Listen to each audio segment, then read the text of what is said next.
Are you planning a trip to Sri Lanka? Well, the good news is that you don't have to get a Sri Lankan visa to explore this beautiful country. However, there's a twist. Although a visa isn't required, you have to get an electronic travel authorization, that is ETA, to enter Sri Lanka. Now you must be wondering, how can I get an ETA, what's the application process, and so on. Stress not, we'll answer all your questions and help you navigate through Sri Lanka ETA, so let's get started. Your passport will be sufficient, but please make sure it is valid for at least 6 months from the date of your intended arrival. The ETA application through Atlas is quite easy, which can be completed in 3 simple steps. Visit the Atlas website or app and search for Sri Lanka on the home page. You can also click the link in description and visit the application page. Click the Start Application button and fill out the form with your basic details like your name, passport number, etc. And that's it. Review the details and submit your application. You will receive an acknowledgement.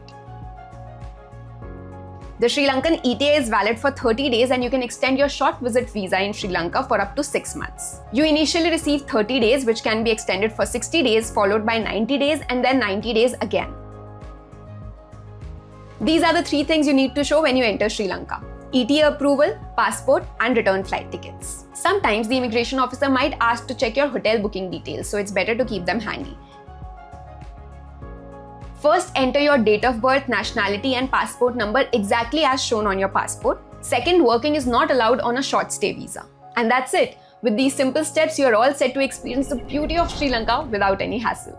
Please remember to keep your ETA approval, return tickets, and accommodation details readily available upon arrival. If you have any questions about the Sri Lanka ETA process, put them in the comment section below. Enjoy your trip to Sri Lanka. See you in the next video.